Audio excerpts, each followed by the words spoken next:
welcome to another episode of Super Fast Corner. I'm your host, Kevin Mueller, and today we're going to be talking about how to build and maintain your dual pro ball bearing differential from MC3WLS.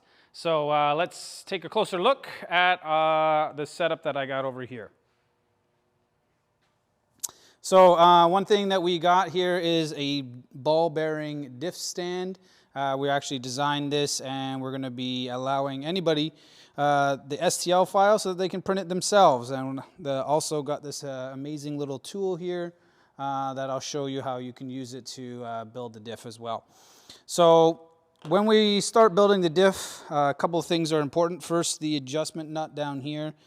You want to make sure that's seated properly on the shaft so that it's not wiggling left or right. You can do that by putting on the shaft and then spinning it around and around to make sure that it's spinning true onto the shaft. This O-ring, I know yours will be black, this is a prototype one, but the O-ring is important to keep it lubricated. So after you clean it, you might want to put a little bit of oil on it, but then rub away any excess using a paper towel. It's important for this thing to be lubricated because it acts like a little spring to put the pressure against the two pressure plates to give you good differential action. So let's go into building the diff. Obviously the first thing you're going to do is put on the back hub. Now if you're getting your diff brand new out of the box, then you're going to want it to sand these pressure plates. So you use 2000 grit sandpaper and you just sand them nice and smooth. So it's best if you lie it down on a surface like this and then just simply go around in circles. And then you can also flip it over and do the other side. This takes off any little edges and gets out any little imperfections and will make the disc as smooth as possible. Okay, so once you have that seated on, now it's a D-cut O-ring. So when you put it on there, it might be a little bit loose, but it actually can't move during operation because of that D-cut. So it should just sit there fine. Some guys might want to glue this on, but realistically, you shouldn't need to do that. So a little tip here. We made the spur gear here in red on purpose. One of the main reasons is that you can see any dirt on it. So a black one, you can't really tell those little discarded pieces of rubber, how dirty they are. So we don't want any dirt in these holes. So I usually take some pliers just like this and I wrap some paper towel around them and I actually go in and out of each hole after I've soaked my spur gear in rubbing alcohol. So I use isopropyl alcohol or 99% alcohol to clean all my diff parts. Another little tip is that when you first get this from us, the manufacturers of the ball bearing have oiled the ball bearing, and that oil can get all over the diff. So you might want to also clean the ball bearing before you operate it for the first time by just, once again, dunking it in some isopropyl alcohol. Once again, when you sit this on there, it should be nice and smooth. You should be able to spin it a little bit. Obviously, there's going to be some friction still because it's touching the friction plate. So now you need to put in the balls. Obviously, once again, having some needle nose pliers like this is a real big help. Obviously, when they first come, they're going to be nice and smooth and very shiny, just like these balls are. But over time, you might notice that they start to get dull. And when the balls start to get dull, that means that some of the rubber from the racetrack has actually been kind of pressed onto the ball. So it's now stuck onto the ball. And even if you use like isopropyl alcohol, it's not going to be able to get cleaned off of the balls. So then once again, what I do is take my 2000 grit sandpaper and I take a second one and I just rub the balls around on both sides. So I have two pieces of 2000 grit sandpaper, and that will take off any kind of rubber that's remaining on the balls here. And I think I'm one short, which is, of course, no, I'm two short. There's the back of the stand. Okay. Yeah, we took it apart, got a little bit crazy here. Let me. The back of the stand inside. Oh, I see. Yeah, thank you. Still missing one more. Of course, Well, we don't know where that ball is right now. This is okay. Perfect demonstrate. Oh, it's right here. See? Black on black. Hard to see. Got it. So we got all the balls in there. That's good. Once again, your second pressure plate, you want to sand it. It's nice and smooth on either side before you put it in. So I usually just put it on like that first. If we're using the diff stand, it makes it easy. So here comes another important part. Obviously, you have the radial bearing that goes in the back of the hub. So this is the back of the hub. Here's your radial bearing. Okay, this one is actually, you can just, it's pressure fit, but you can just easily, usually most of the time, push it in by hand. Of course, this one's giving me some trouble. So I'm just going to use my little tool here to kind of set it nice and straight and push it in. Okay, you want to make sure it's nice and seated nice and flat in there. When you install the thrust bearing, so this is a very important part, there are two races here. They look like washers with little grooves in them. They're actually different sizes.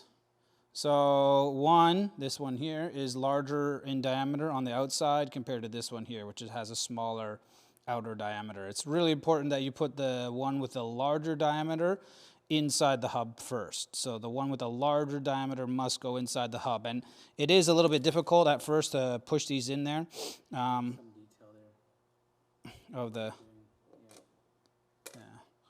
So I am using this little tool. Once again, we made this little tool. It's a 3D printed tool that you'll be able to download and print for yourself that you can obviously now use to push the race into the outer hub. Okay, so once again, when you do this, I obviously put it onto a flat surface at first, but you can, for the purposes of today, I'll just put it like that. So right now, obviously, it's not seated correctly. So if you can see this here, it's kind of on an angle. Hard to tell. Let me show you this way. All right. So we don't have it seated properly. So once again, I'm going to give it a nice good push. It pushes all the way in. Oh, it popped out with me. Okay. It's okay. Sometimes they pop out again when you push them in. So it's good to make sure it's seated nicely so you can go all the way around the race just like this.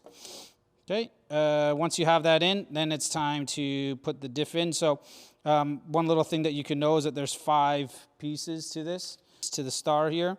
And the one that's on the down from these 2 pieces here is where the D cut is. So then it should be easily for you to find out how to put that on. So you just simply find that with the D clip. And then I usually spin it around just to make sure, push it down, come at low ground level here to make sure everything's seated nice and flat. And then sometimes, once again, this race pops up, so I'm going to push it back in. Okay, so I'm not sure if you saw that, but now I have it nice and seated properly. So I got my last 2 things here. I just need the last 2 parts of my thrust bearing. The smaller race, once again, is on the outside of the diff. And then last but not least, your adjustment nut. Okay, and one other tip is that when you're building this first new is that you can actually smooth out the back of the adjustment nut. So once again, taking your 2000 grit sandpaper, just sanding it a little bit, and then putting it on here. And you can just use pliers to twist this on, but once again, we have this special tool here that you can use to simply screw it on. Okay, and that's it. And once you have that all done, it should be super smooth and ready to go.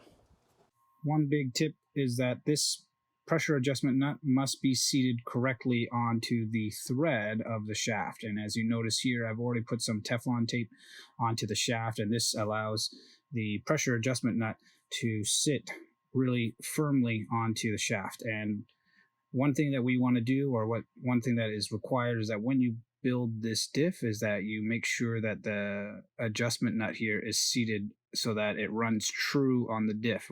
By true, I mean it's not wobbling. So if you look at the O-ring would be wobbling in this case, but as you can see, the pressure adjustment nut is turning true. So we want everything to be nice and smooth here on the diff, and in order to get a smooth diff, you need to have this pressure adjustment nut seated correctly.